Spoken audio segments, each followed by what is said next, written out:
Hello student, village विद्या में आपका स्वागत है। आज हम लोग क्लास 9 का संख्या पद्धति का प्रश्नावली 1.2 को पढ़ेंगे। इसमें कुछ थ्योरी है उसको भी हम लोग सीखेंगे और साथ ही एक्सरसाइज को भी सॉल्व करेंगे। तो चलिए आइए हम लोग शुरू करते हैं। सबसे पहले हम लोग वास्तविक संख्या, परिमेय संख्या, अपरिमेय संख्या, प्रकृत संख्या, पूर्ण संख्या, पूर्णांक संख्या के बारे में थोड़ा सा जानेंगे। उसके बाद हम लोग एक्सरसाइज को बनाएंगे। शुरू करते हैं। देखिए, वास्तविक संख्या किसे कहेंगे? तो परिमेय संख्या और अपरिमेय संख्या के सम्मिलित रूप को हम लोग क्या बोलते हैं? यानी कि वास्तविक संख्या में क्या क्या संख्या आ जाएंगे? किसी भी प्रकार की संख्या को हम लोग क्या बोल सकते हैं? वास्तविक संख्या बोलेंगे। जैसे एग्जाम्पल के लिए मान लेते हैं -3 हो गया, -5/2 हो गया, इसी प्रकार √2 हो गया, -5 हो गए। ये सब के सब क्या है? ये सब के सब हमारा वास्तविक संख्या है। यानी कि किसी भी प्रकार के नंबर को हम लोग क्या बोलेंगे? वास्तविक संख्या बोलेंगे। और वास्तविक संख्या का कितना रूप है? एक है परिमेय संख्या और दूसरा क्या है? अपरिमेय संख्या है। चलिए इसके बारे में हम लोग डिस्कस करते हैं। अब परिमेय संख्या किसको बोलेंगे? तो जिस संख्या को हम लोग P/Q के रूप में लिख सकते हैं। क्या लिख सकते हैं? जिसको हम लोग P/Q के रूप में लिख सकते हैं, जहां Q नॉट इक्वल टू 0 हो। जिस संख्या को P/Q के रूप में लिख सकते हैं, यानी कि अंश बट्टे में हर के रूप में लिख सकते हैं, उसे हम लोग क्या बोलते हैं? परिमेय संख्या बोलते हैं। जहां Q नॉट इक्वल टू क्या है? 0 है। यानी कि Q का मान 0 नहीं होना चाहिए, क्योंकि अगर Q का मान 0 हो जाएगा तो नीचे अगर हम 0 दे देते हैं और ऊपर कोई भी संख्या रहता है तो उसका वैल्यू हमारा क्या होगा? इनफाइनाइट देगा, यानी कि अनंत देगा। इसलिए Q का मान 0 नहीं होना चाहिए। जैसे हम अगर इसको देखें तो क्या लिख सकते हैं? 2/3। ये हमारा क्या कहलाएगा? परिमेय संख्या कहलाएगा। उसी प्रकार -1/2 क्या कहलाएगा? परिमेय संख्या कहलाएगा। साथ ही ये दोनों संख्या क्या होनी चाहिए? ये दोनों संख्याएं पूर्णांक संख्या होनी चाहिए। अब आता है पूर्णांक संख्या क्या है। चलिए थोड़ा इसके बारे में भी हम लोग समझते हैं। तो ये क्लियर हो गया होगा कि परिमेय संख्या किसे कहते हैं, जिसे हम लोग P/Q के रूप में लिख सके। क्या लिख सके? P/Q के रूप में उसे हम लोग क्या बोलते हैं? परिमेय संख्या बोलते हैं। चलिए हमने क्या कहा है? जहां P और Q क्या है? पूर्णांक है। P और Q क्या है? पूर्णांक है। उससे पहले यहाँ पे दिया हुआ है प्रकृत संख्या है, पूर्ण संख्या है, पूर्णांक संख्या है। तो हम लोग देख रहे हैं प्रकृत संख्या। इसी के बारे में थोड़ा समझ लेते हैं, फिर वापस इसको समझेंगे। प्रकृत संख्या क्या होता है? यहाँ हम संख्या रेखा लिए हैं। संख्या रेखा पे ये पॉइंट है हमारा 0। क्या है? 0। इसके दाएं तरफ क्या होता है? दाएं ओर प्लस वैल्यू देगा और बाईं ओर क्या होता है? 0 से बाईं ओर माइनस वैल्यू देता है। ठीक है। अब 0 से बाईं ओर चलेंगे तो यहाँ से 1 पॉइंट होगा, 2 होगा, 3 होगा, 4 होगा, 5 होगा, 6 होगा, आगे तक बढ़ता जाएगा। यानी हम देख रहे हैं कि 1 2 3 4 5 6 7 संख्याएं हैं। यानी हम कह सकते हैं कि जो गिनती की संख्या है तो वो हमारा क्या होता है? प्रकृत संख्या होता है। जैसे हम काउंटिंग जब भी करते हैं कोई भी सामान या किसी भी वस्तु को, तो 1 से शुरू करते हैं। 1 2 3 4, जैसे 1 कलम, 2 कलम, 5 कलम, 10 कलम। तो ये हमारा क्या हो गया? काउंटिंग नंबर हो गया, यानी कि संख्याएं हो गए। कहाँ से शुरू हो गया? 1 से शुरू हुआ। तो इसको हम लोग क्या बोलेंगे? प्रकृत संख्या बोलेंगे। यानी कि गिनती की संख्या को हम लोग क्या बोले? प्रकृत संख्या बोले। गिनती की संख्या को क्या बोलेंगे? प्राकृत संख्या बोलेंगे। क्या बोलेंगे? प्राकृत संख्या। अब आता है एक 0 है। अगर ये गिनती की संख्या में ये शुरू कहाँ से हुआ है? 0 से शुरू हुआ है। और प्रकृत संख्या कहाँ से शुरू हुआ है? 1 से शुरू हो गया है। तो 0 भी शामिल कर लिया जाए किसमें? प्रकृत संख्या में, तो ये हमारा क्या हो जाएगा? पूर्ण संख्या हो जाएगा। क्या हो जाएगा? पूर्ण संख्या होगा। तो 0 भी प्रकृत संख्या में 0 भी शामिल कर लिया जाए तो क्या बन जाएगा? पूर्ण संख्या बन जाएगा। क्या बन जाएगा? पूर्ण संख्या बन जाएगा। आप यहाँ देख सकते हैं कि 1 से शुरू हो रहा है वो हमारा क्या है? प्रकृत संख्या है, लेकिन 0 से शुरू हो रहा है वो क्या है? पूर्ण संख्या है। ठीक है। चलिए उम्मीद करते हैं आपको ये समझ आ गया होगा। आगे हम लोग चलते हैं पूर्णांक के बारे में। पूर्णांक संख्या क्या होता है? तो यहाँ से अगर हम देखें 0 से दाईं ओर क्या है? हमारा सभी वैल्यू प्लस में है और 0 से बाईं ओर क्या है? माइनस में। इन सभी संख्याओं को हम लोग सम्मिलित रूप से क्या बोलेंगे? पूर्णांक संख्या बोलेंगे। यानी हम कह सकते हैं कि पूर्ण संख्या के धनात्मक और ऋणात्मक साथ ही 0 को भी सम्मिलित कर लिया जाए तो क्या बन जाएगा? पूर्णांक संख्या बन जाएगा। यहाँ से हम देखें तो ये माइनस वाला टोटल वैल्यू होगा और प्लस वाला भी टोटल वैल्यू होगा और यही बन के क्या देगा हमको? पूर्णांक संख्या बना के देगा। क्लियर है? चलिए तो यहाँ हम देख रहे थे 2 है और 3 है। देखिए यहाँ पे 2 ये रहा, ये पूर्णांक संख्या है, और 3 ये रहा, ये भी पूर्णांक संख्या है। यानी कि P/Q क्या है? पूर्णांक है। क्लियर है? चलिए उम्मीद करते हैं ये अच्छे से क्लियर हो गया होगा।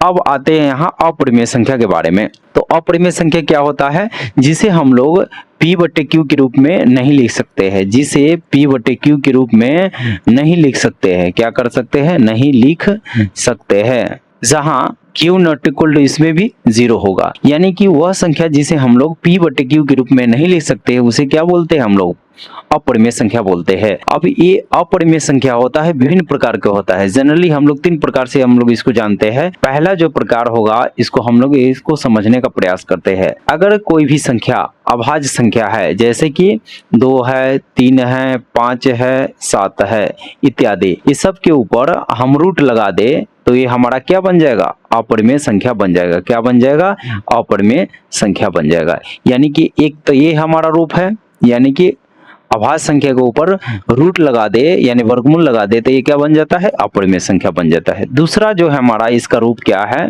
दूसरा रूप है 1.0 1 डबल 0 1 3 गो 0 1 सो ऑन, यानी कि ये अशांत आवृत्ति के होगा। क्या होगा, अशांत आवृत्ति के होगा।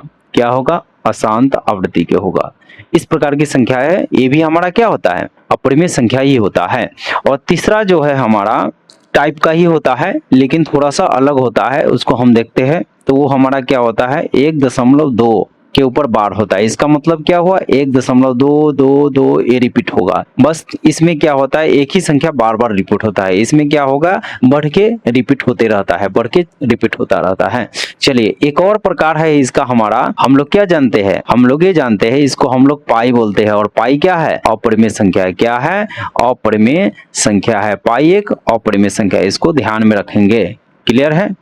चलिए उम्मीद करते हैं ये अच्छे से आपको समझ आ गया होगा। ये थ्योरी हमने समझा दिया है, क्योंकि एक्सरसाइज हम लोग 1.2 सॉल्व करेंगे, उस समय हमको ये जरूरत पड़ेगा। क्लियर है। उम्मीद करते हैं आपको अच्छे से समझ आ गया होगा। आप लोग इसे नोट डाउन कर लेंगे और आगे की ओर बढ़ते हैं हम लोग। हमारा पहला क्वेश्चन एक्सरसाइज 1.2 का क्या कह रहा है, नीचे दिए गए कथन सत्य है या असत्य है, कारण के साथ अपने उत्तर दीजिए। मतलब सही और गलत बताना भी है और साथ में कारण भी बताना है। प्रत्येक अपरिमेय संख्या एक वास्तविक संख्या होती है।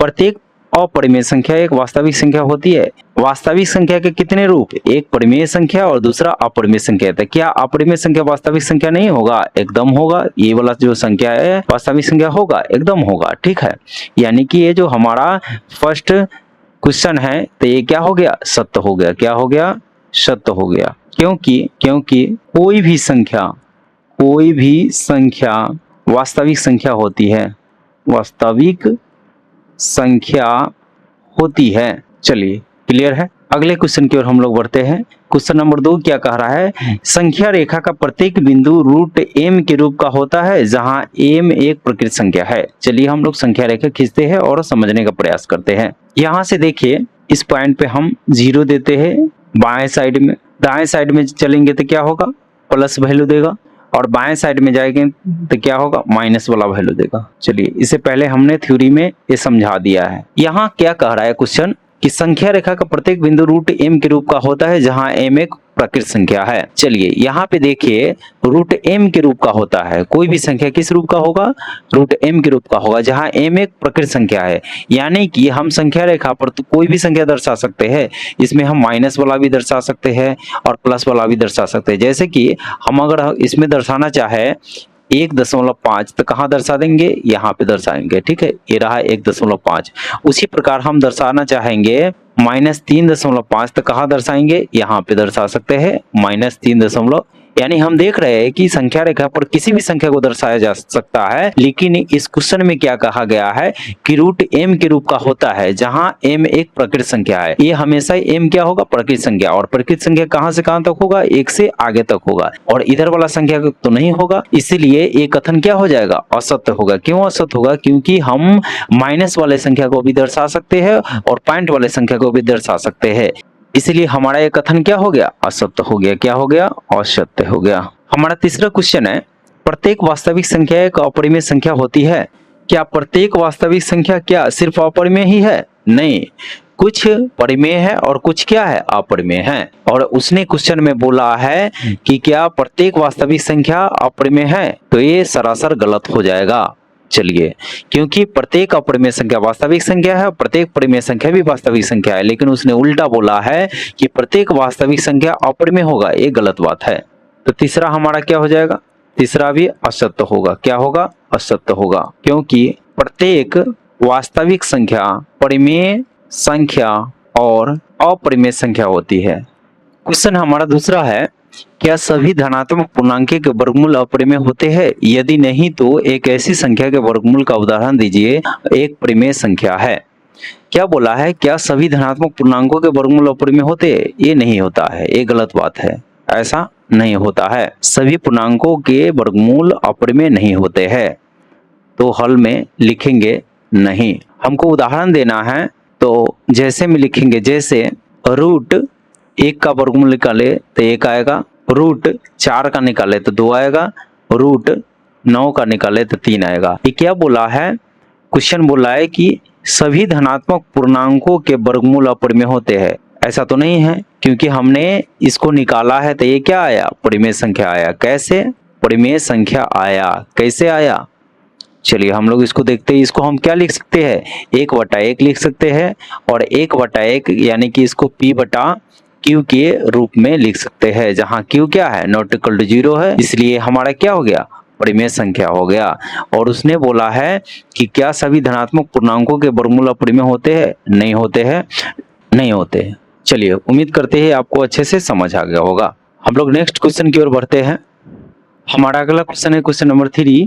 क्वेश्चन कह रहा है, दिखाइए कि संख्या रेखा पर √5 को किस प्रकार निरूपित किया जा सकता है। मतलब क्या, संख्या रेखा पर हम लोग √5 के जो मान हैं उसको हम लोग कैसे दर्शा सकते हैं? हल करते हैं हम लोग। अच्छा, √5 का मान क्या होता है? अगर हम इसका वर्गमूल निकाल के देखें तो इसका जो मान होगा 2.236, यही तो होता है। चलिए, अब इसी मान को हमको संख्या रेखा पर दर्शाना है। आइए हम लोग इसको सॉल्व करते हैं। यानी कि कहा गया है कि संख्या रेखा पर √5 को दर्शाना है। चलिए, √5 ये रहा।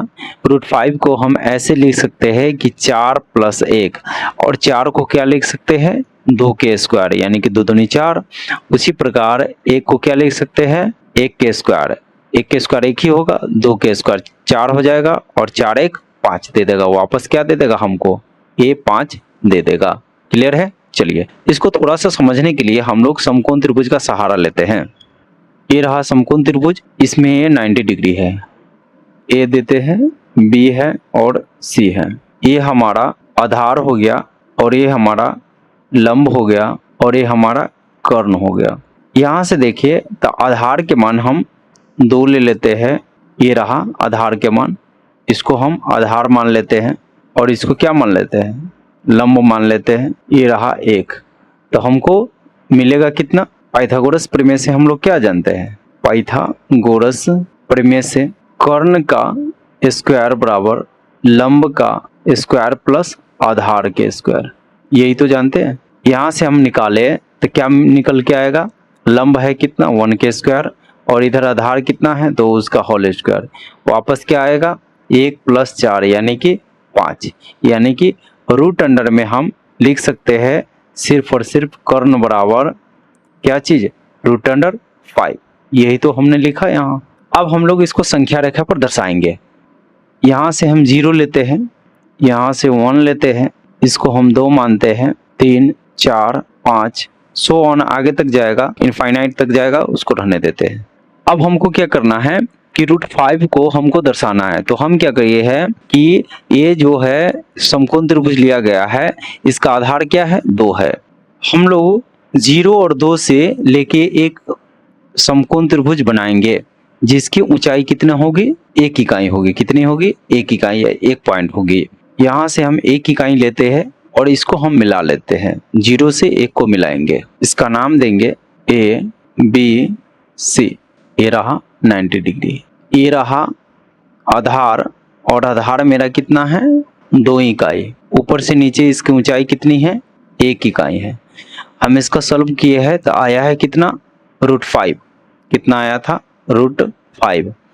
तो ये तो हमारा समकोण त्रिभुज का कर्ण होगा, लेकिन हमको संख्या रेखा पर दर्शाना है, यानी कि इस लाइन पे दर्शाना है। जैसे कि 1 है, 2 है, 3 है, 4 है, 5 है, इसी प्रकार। तो हम क्या करेंगे, अब इससे प्रकार की सहायता से इस सी और ए दोनों को माप करके यहाँ से रख के एक चाप खींचेंगे। चाप खींचेंगे तो हमको क्या मिलेगा, कुछ ऐसा ड्रॉ होकर नजर आएगा। यहाँ पे ड्रॉ कर दिया, यानी कि काटा गया है, और यही पॉइंट हमारा क्या कहलाएगा, √5 कहलाएगा। क्या कहलाएगा, √5। कैसे, √5 का मान क्या होगा, 2.236। यही तो है ये √5 का वैल्यू, जो कि यहाँ हमने लिखा है। तो यहाँ 2 से बड़ा है, इसका मतलब 2 से बड़ा 2.236 इस पॉइंट पे होगा। तो ये हमने दर्शा दिया, क्या चीज, √5 को दर्शा दिया। इसी प्रकार आप लोग भी दर्शा सकते हैं। हम लोग जल्द नेक्स्ट क्लास में नेक्स्ट चैप्टर के साथ आएंगे। तब तक के लिए पढ़ते रहिए, देखते रहिए, खुश रहिए। Thank you.